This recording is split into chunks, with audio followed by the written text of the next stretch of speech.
La chronique L'éducation au cœur de notre région. Une présentation du Centre de services scolaires de la Côte-du-Sud. Je vous souhaite la bienvenue à cette autre chronique, l'éducation au cœur de la région. On se retrouve dans cette magnifique école, toute rénovée récemment, l'école Saint-Nicolas à Montmagny. Et je suis en compagnie de mon habituel chroniqueur, on va s'habituer, Jean-Marc, Jean-Marc Jean, qui est directeur général du Centre de services scolaires de la Côte-du-Sud, et Mme Josée Bouchard, qui est enseignante ici, dans une classe flexible. Alors, on va justement expliquer qu'est-ce que c'est qu'une classe flexible. Madame Bouchard, je vais commencer avec M. Jean. Parfait. Et on va parler, on va détailler c'est quoi votre travail et en quoi ça consiste une classe flexible. Mais Jean-Marc, oui. C'est quoi une classe flexible? Classe flexible, en fait, c'est un aménagement physique de la classe qui permet différentes approches pédagogiques en cours de journée, pendant les cours. Donc, ça permet aux élèves de pouvoir se déplacer, participer à différents ateliers durant leurs apprentissages. Donc, ça fait changement d'une classe où chaque élève est assis à son bureau pendant toute la journée. Donc, ils peuvent se déplacer, des fois au niveau de la dépense d'énergie ou canalisation de l'énergie, bien, ça peut aider. Est-ce que ça va avec la rénovation de l'école? Est-ce que c'est un nouveau service qu'on offre avec la rénovation de l'école ou si ce service-là existait déjà? C'est une approche qu'on a dans notre centre de service, je dirais, depuis peut-être une douzaine d'années. Je n'ai pas le nombre d'années exact, là, mais ça fait assurément une douzaine d'années qu'il y en a qui ont initié cette approche-là, parce que ça demande quand même une planification différente de la part des enseignants pour l'enseignement des cours.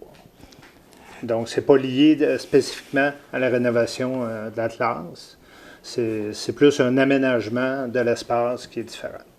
Est-ce que c'est la seule école, parce qu'on en parle souvent, que le Centre de services scolaires de la Côte-du-Sud, c'est grand, Bellechasse, Montmagny-Lillet. Est-ce que c'est la seule école où on retrouve une classe flexible? Non, il y en a dans tous nos secteurs. Dans une école, c'est vraiment un choix professionnel, un choix personnel de l'enseignant aussi, parce qu'il faut que l'enseignant soit à l'aise de gérer sa classe de cette façon-là, parce que ça demande quand même une gestion de classe différente. Mais on a à Saint-Pamphile, à Saint-Jean-Port-Joli, dans Bellechasse, Saint-Léon, Beaumont, Saint-Michel, dans d'autres écoles de Montmagny. Il y en a d'autres aussi. Josée? Oui.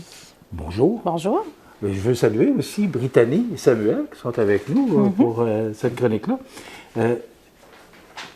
Qu'est-ce que c'est pour une enseignante qu'une classe flexible?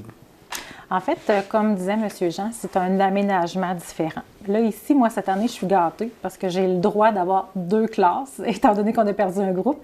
Et puis, on a fait, quand on a conçu l'école, les plans ont été faits pour qu'on puisse faire du co-enseignement.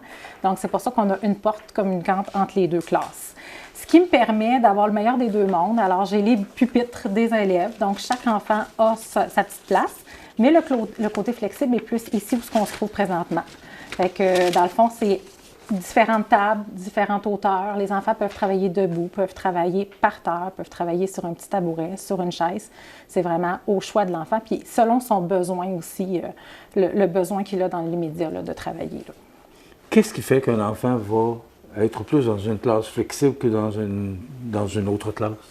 Bien, normalement, tous les enfants aiment bouger. OK. Puis J'ai pu constater ça tantôt.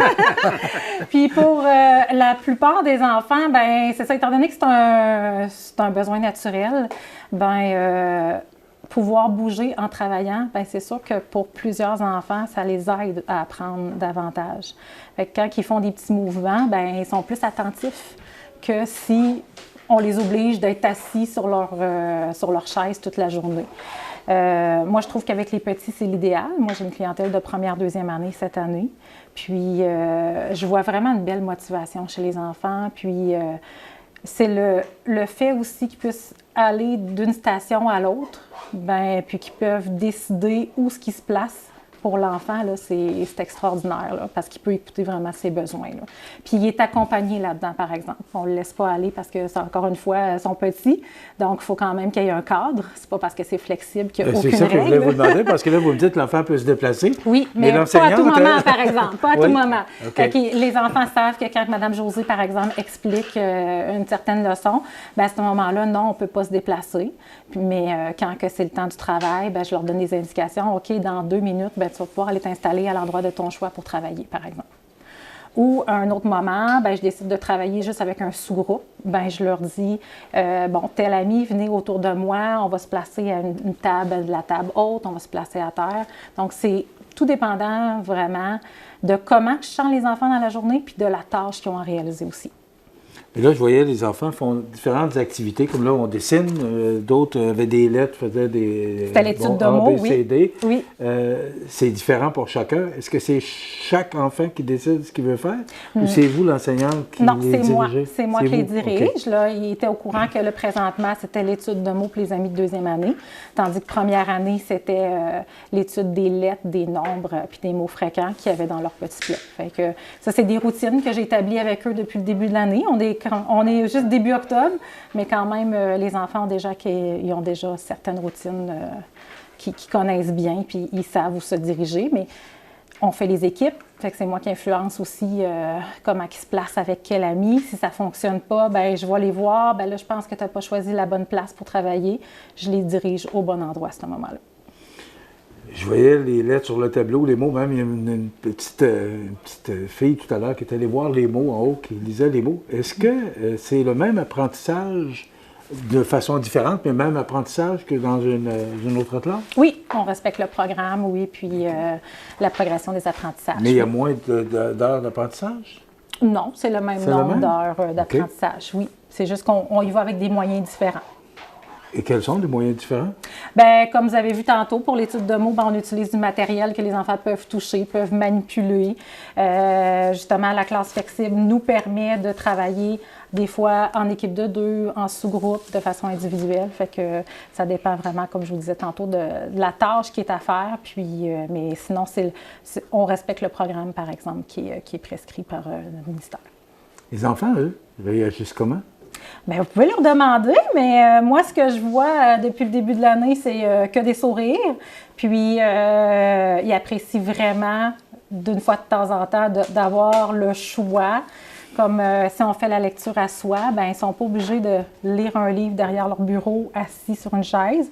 Bien, ils peuvent prendre une chaisière, ils peuvent aller prendre dans le petit coin plus de lecture avec les chaisières, avec les petits poufs, tout ça.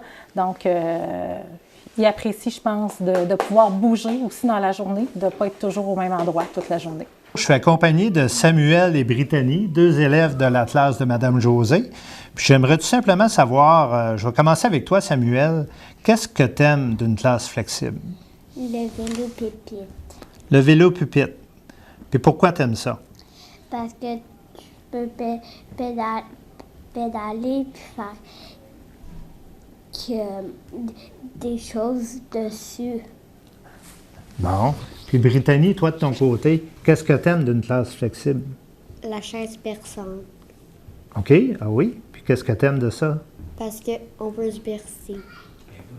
Est-ce que ça t'aide dans tes apprentissages? Oui. Oui. Ça te fait du bien quand tu es sur la chaise berçante? Oui, puis ça me rappelle mon papy qui me berce. Oh, c'est cute. Bon, je pense qu'on va arrêter ça là-dessus. Merci beaucoup, Brittany. Merci, Samuel. Est-ce que ce sont des enfants, je ne vais pas utiliser le mot hyperactif, mais ce sont des enfants qui sont plus actifs que d'autres, qui peuvent faire partie de la classe flexible? Non. Ici, on y va avec les enfants, notre clientèle régulière. OK. Oui. Et pourquoi eux plus que d'autres? Bien, c'est que c'est un choix que moi, j'ai fait de travailler de cette façon-là avec ma classe de première, 2e année. OK, c'est correct. C'est dans ce sens-là, la classe flexible, là, je comprends mieux. Ça fait une douzaine d'années que ça existe, que Jean-Marc nous disait. Est-ce que l'expérience est concluante? Oui. Puis d'année en année, je vous dirais que moi-même, j'en fais un petit peu plus. J'ai commencé que j'avais, par exemple, juste une petite chaise dans ma classe. Puis les amis, dans le temps de la lecture, pouvaient aller lire. Après ça, bien, on a fait l'achat des bancs oscillants. Fait qu'on avait, certains amis pouvaient prendre des bancs oscillants avec leur pupitre. Les bancs, je ne sais pas si vous avez vu aussi, on a des vélos pupitres, que ça, c'est vraiment super, que les enfants peuvent écouter puis pédaler en même temps, comme sur un vélo. Puis, ils peuvent travailler aussi. Fait que d'année en année, on en fait un petit peu plus. Puis, là, c'est ça, cette année, bien, ça donne ceci comme résultat qu'on peut vraiment le vivre au quotidien, là, tous les jours. Là, les enfants peuvent profiter de la classe flexible. Mais si c'est concluant, est-ce qu'on peut penser qu'un jour, toutes les écoles vont devenir avec des classes flexibles? Bien, c'est vraiment Est-ce que c'est meilleur pour l'apprentissage pour l'enfant? Bien, ça dépend vraiment de l'enseignant qui est devant la classe aussi, parce que c'est sûr qu'il faut être capable de vivre avec de l'action un petit peu plus qu'en arrière d'un bureau. C'est vraiment au choix du professionnel qui enseigne. Là-dessus, moi, ce que je pourrais dire, c'est vraiment, ça demande quand même une gestion de classe multitâche. Il faut être capable de gérer la diversité. Il y en a qui sont peut-être moins à l'aise avec ça, ou en tout cas, il faut respecter ça. Il faut que l'enseignant soit confortable avec cette pédagogie-là. Et pourquoi c'est instauré? Parce que vous parliez d'une douzaine d'années des intervenants qui ont... Pourquoi? C'est parce que des tests avaient été faits ailleurs, puis c'était concluant? Oui, il y a des expériences qui avaient été faites ailleurs aussi, puis la recherche nous démontrait que ça répondait mieux aux élèves, aux enfants actuels, là, selon leur stimulation. Les jeunes sont très stimulés, comme Mme José le dit, ils ont besoin de bouger, les tâches doivent être diversifiées. Donc, en travaillant comme ça, en atelier, puis en pouvant se déplacer sans déranger les autres, là, on a pu le voir tantôt, il y en a qui bougeaient, puis pour la plupart, ça ne les dérangeait pas dans leurs tâches. Donc, c'est comme une habitude qu'ils sont capables de prendre, une routine qu'ils sont capables de développer, du point de vue de l'efficacité, du gain de temps au bout de la journée. Mais ça fait peut-être moins de gestion de classe pour tout le monde égal. Puis, chaque élève peut consacrer plus de temps à ses apprentissages. Comme ça fait 12 ans que ça existe, est-ce que vous avez été capable de mesurer pour l'enfant qui est allé ou qui a étudié dans une classe flexible l'apprentissage au fil des ans? Est-ce que ça aide dans le développement de l'enfant? Je ne crois pas encore que les études sont rendues là. Je pense qu'il y a eu certaines études de fait, mais peut-être pas encore sur 12 ans, étant donné que c'est quand même une courte durée. Là. Mais c'est ça, éventuellement... Probablement qu'un jour, on va avoir des études. Mais on travaille beaucoup avec les ergothérapeutes aussi. Okay. Puis d'ailleurs, on a une ergothérapeute à la commission scolaire au centre de service qui peut nous donner des conseils quand on a besoin, qui peut venir nous visiter pour nous donner un coup de main dans l'aménagement de notre classe flexible aussi. Je voyais que vous étiez accompagnée d'une autre enseignante. Est-ce qu'il faut être deux pour... Vous avez combien d'enfants? J'en ai 17 cette année. Okay. C'est pas nécessairement... ça dort bien le soir? Oui. Je dors très bien. Mais tout dépendant des besoins de chaque enfant, chaque année, c'est différent. Donc, comme cette année, je travaille avec une éducatrice spécialisée qui est avec nous normalement à temps complet. La personne que vous avez vue tout à l'heure, c'est l'orthopédagogue, donc qui vient faire aussi quelques périodes avec nous. Et pour l'enseignante, est-ce que ça prend une formation supplémentaire pour enseigner dans une classe flexible? Bien, c'est sûr que je me suis quand même renseignée. J'ai fait plusieurs lectures. J'ai suivi des formations avec Mme Frédéric, notre ergothérapeute. Donc, je me suis quand même fait accompagner là, pour débuter. Mais c'est très exigeant pour l'enseignante aussi.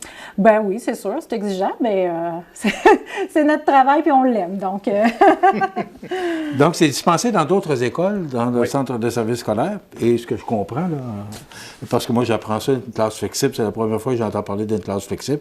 Donc, ça veut dire que c'est concluant, puis on a l'intention de poursuivre cette formation-là. Absolument, on encourage ça. C'est sûr qu'au niveau du mobilier, bien, ça demande quand même certains investissements, mais ça vaut la peine. Par rapport aux recherches, c'est sûr qu'on ne peut pas on peut pas isoler cette variable-là dans le parcours du jeune parce que des élèves peuvent faire la première, deuxième année en classe flexible, arriver en troisième année, puis être dans une classe plus standard. Donc, quel est l'apport d'un ou de l'autre, on ne peut pas le faire. Mais il y a des... On est dans une école. Oui, c'est correct. Il faut faire avec. Mais il y a quand même des élèves de sixième année qui sont dans des classes flexibles. Puis quand on regarde les résultats aux épreuves du ministère, bien, ça n'a pas d'impact négatif. Là. Au contraire. Bravo, félicitations. Merci. Puis on va souhaiter longue vie. La dernière question que je me posais, est-ce que les parents peuvent demander que leur enfant fasse partie d'une classe flexible ou c'est vraiment la direction qui décide? C'est la et les direction, enseignants? oui, c'est la direction, puis l'enseignant, oui, qui décide. Mais on peut en faire la demande. Ben, c'est selon vraiment c'est vraiment l'enseignant c'est lui qui est le maître de sa classe. Donc, C'est ça ça. serait difficile pour un parent de demander que son enfant soit dans une classe flexible si l'enseignant n'est pas à l'aise de travailler avec cette façon-là. C'est un choix pédagogique. C'est Oui. un choix professionnel de l'enseignant. Comme je disais, là, même si le modèle de la classe peut être bien intéressant, si la personne n'est pas à l'aise avec ça, là, ça va être juste de la gestion de classe, puis ça ne sera pas efficace. J'ai appris beaucoup aujourd'hui. J'espère que c'est la même chose pour les gens qui nous regardent. Et bravo vous avez une sacrée belle école. Oui, Oui, On est bien. Oui, vous êtes choyés. Oui. Vous êtes bien installés. Bravo. Alors, ben voilà. Quand on parle éducation au cœur de la région, ben, je pense qu'on en fait la preuve aujourd'hui dans le cadre de cette chronique. Merci beaucoup, José Bouchard, de nous Merci. avoir reçus aujourd'hui. Merci, Jean-Marc Jean. On se retrouve dans une prochaine chronique. C'est notre Oui, chroniqueur maintenant. On va y faire de la télévision en masse dans les prochaines semaines. Voilà, ça complète notre chronique pour aujourd'hui. Merci. La chronique L'éducation au cœur de notre région. Une présentation du Centre de services scolaires de la Côte-du-Sud.